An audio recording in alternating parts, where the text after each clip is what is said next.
さあ、料理を続けましょうか。次はプリモピアット。パスタ料理です。名付けて、ショウフフスパゲティ Never fear! Tonio is here! To remove your teeth. Spaghetti alla Puttanesca from JOJO. Look at these pants. Look at them. First thing we really want to do is make our noodles. For this spaghetti, we're going to need 3 whole eggs cracked into a bowl. The reason why we're cracking these into a bowl first is because we do want to whisk these before adding them to anything else. And when you have chopsticks, I guess you try to start your own band. But since you suck, you're just going to go ahead and whisk these eggs together. You want to whisk them until they're completely runny and liquidy, so there aren't any weird bits laying around for when you mix this into your flour. Now, I am using Bon Apetit's fantastic spaghetti recipe for this, so we're going to need about 2 cups of all-purpose flour, followed by 1 teaspoon worth of kosher salt and 1 tablespoon worth of olive oil. After that, you're going to go ahead and add your eggs directly into this, and I like to whisk mine around just a little bit to get it started because I know that my mixer in particular doesn't really bring everything up very well. Once you have everything kind of mixed together at first, go ahead and start mixing this at around a medium speed until you have this really nice dough forming.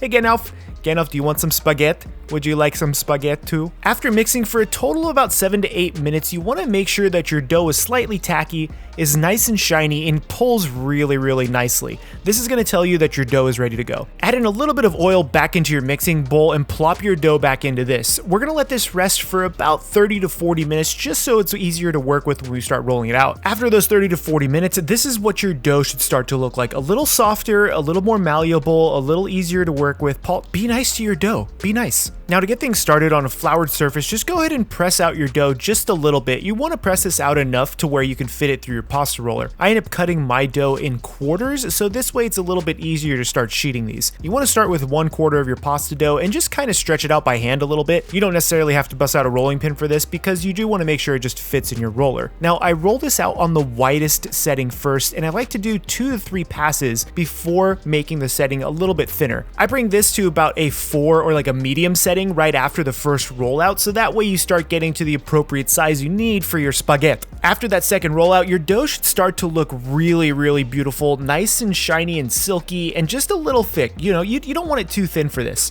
Roll out all of your pasta dough this way so you have a bunch of sheets to work with, and then change out your roller for your spaghetti attachment. This just makes your mise en place a little bit easier, so that way you're not swapping them out back and forth. Now roll this out on your spaghetti attachment, and you're gonna have this really beautiful spaghetti. Super fresh, really beautiful, except for that little snag. We don't want to talk about that guy. Now go ahead and roll out all of your spaghetti at one time, so that way you're not kind of going back and forth, and we have these beautiful strands of spaghetti. Some of these were a little bit long, but you know what? It's fine. Now go ahead and add some flour to a sheet tray and lay these out very gently right onto that flour. You want to do this so they don't really stick too hard, but we're also going to be cooking this relatively soon, so don't dust too much flour on this, just enough to keep it from sticking. Or you could freeze it overnight. So now for the mise en sauce. The first thing we're going to work with are these beautiful black olives. You want black olives for this that are soaking in brine or oil. These taste phenomenal. I absolutely love the flavor of these black olives that have been soaking in this oil. After eating a significant amount of them, we're going to go ahead and start slicing some of these up. Now, when you slice your olives, you don't want them to be too thin, otherwise they're going to kind of disintegrate when you start cooking. I like slicing my olives, but feel free to chop these into quarters, just not anything too small, because again, you kind of want that body behind the olive so you actually have something to bite into. We used about 2 ounces worth of black olives for this. Now the next thing we're going to do is about 4 cloves of garlic. We're going to slice these relatively thin so you don't have a huge bite of garlic when you go in on your pasta. You don't want these Goodfellas thin, but just thin enough to where they're going to cook nicely. You can also use chopped garlic for this, but I feel like the longer, thinner pieces are going to give it a better flavor and a better texture overall. You also don't need too much of this, and this is totally up to you as to how much you add, but I like garlic, so we're adding a lot and eating more olives. In the anime, they specifically reference cherry tomatoes, so we're going to be using cherry tomatoes for that. I have about 12 ounces worth of cherry tomatoes, but you can also use about 12 ounces worth of regular tomato or a canned tomato if you really want, but I prefer just regular tomatoes for this. But again, we're using cherry tomatoes because that's what Tonio used, you know? So cut your cherry tomatoes in half, add them to your bowl, and that's really all you need to do with your cherry tomatoes. Now for some fresh parsley. After getting this stuff nice and clean, we're gonna chop off the stems at the end, and then we're gonna go ahead and start slicing our parsley just a little bit to start. You wanna start off by slicing it, so this way it'll make the choppy a little bit easier. Continue to roll your parsley back together and continue to slice it until you have this really beautiful chopped parsley. This is going to take some time, so just be patient with it, but you wanna make sure that your parsley is nice and small, so this way it folds into your pasta really nicely when we add it to it later. I feel like this is a struggle, getting parsley off your hands. It's fine. This is what your parsley should look like. We're also gonna need a little bit of crushed red pepper for this. You can use whatever chilies you want, but crushed red pepper goes really well with a pasta like this. They also talked about adding some cheese, so I'm gonna use a little bit of fresh Parmesan and just grate this up just a little bit on my box cutter, on not the smallest setting, but just enough to where it has a little bit of body, but also to where it doesn't melt instantly. This is what my Parmesan looks like, and we're only gonna need about 1 to 2 tablespoons worth on our actual pasta. The last thing is a little bit of anchovies, and no, I don't think it's optional. Just eat the anchovies, they're delicious. It's finally time to remove those cavities. We're gonna make spaghetti, Paul. So for this, we wanna make sure that we have some water going. And see that big old pot over there? Yeah, that's full of water. We're trying to get to a boil. Have all your mise en place ready, and let's do this. Start off by adding just a little bit of olive oil to a pan over medium heat. You don't want this too hot because we're gonna start off with our garlic first. If your oil is too hot, you're gonna start frying this, and that's what you don't want. We wanna cook the garlic until it's just a little bit translucent. This will start releasing a lot of those oils and some of that beautiful garlic flavor. We're gonna add in our chili flakes to this. I'm starting off with about a half a tablespoon worth, followed by 2 whole anchovy fillets. You could probably cut up the anchovies ahead of time, which I probably should have done, but we're just gonna ignore the fact that I'm breaking it up by spoon. Once your garlic is nice and soft, this is when we're going to add all of our cherry tomatoes. Now again, cherry tomatoes don't carry a lot of liquid, so you are going to have to saute these up for a while. Add in a nice cracking of black pepper, and then I added just about 3 ounces worth of water before adding in my olives. The reason for the water is because, again, those tomatoes don't leach enough liquid to start cooking in their own juices. As these start to simmer, what you're really looking for is having those tomatoes easily break down once you push them in with a spoon. This is going to tell you that your tomatoes are nice and cooked and that they're ready to go. Give these a taste for salt, black pepper, whatever the case is. These are really nice.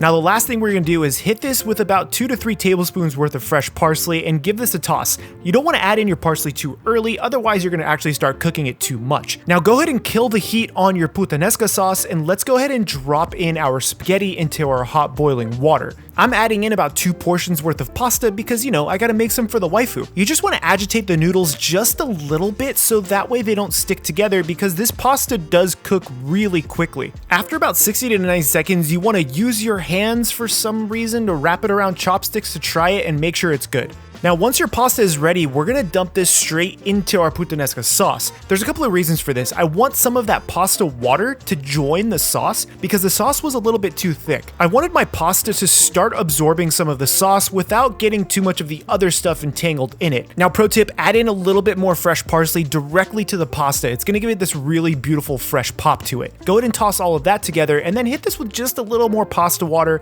just to make sure that it's nice and wet. Now, using a serving fork for this, make sure you don't touch the bottom of the pan because Uncle Roger will get mad. Start plating up your pasta. I'm terrible at this, so if somebody wants to give me any pointers on how to plate up pasta, please let me know. I'm using about half of the pasta that I put because the other half is for the waifu. Now I'm gonna scoop up some of those tomatoes and the olives and the garlic and everything else and place that directly on top. The reason for this is because it didn't look like everything was completely tossed together. Now clean up your plate, make it look pretty, add a little bit of your Parmesan or, you know, a little more of your Parmesan. Get everything nice and tucked in so it looks really, really good. And there it is, Tonio's Pasta Puttanesca from JOJO. There it is, guys, spaghetti alla Puttanesca from JOJO. Now, this is kind of interesting because it's not as saucy as a lot of Puttanescas I've made in the past. It is a little more thick just because of the cherry tomatoes. You don't really cook them down too far, but it looks fantastic. Look at, oh, and that fresh spaghetti. Let's just go into, oh my God. Oh, that looks so good. Look at that pasta. The noodles are long, but it's fine. Oh, spicy. Oh. Cavities are coming out. Oh, it's so good. It's salty. It's rich, which is nice, probably from the olive oil and a little bit of the anchovy. But then the tomato is super acidic. Oh, it's spicy. Then you have the fresh parsley. The pasta is just fantastic, super tender. Let me know if you've ever made anything like this before. It's super simple, but really, really, really freaking good. Like, seriously, mouth is watering. My name is Chef PK. Get subscribed. And remember, keep playing with your food. Check out Patreon and stuff. Whatever, links, you know, help channel things. I'm gonna eat this. Tap when I speak, all cap with the speech till they cut up in the rapture. Oh, it's so good, though. Oh my God.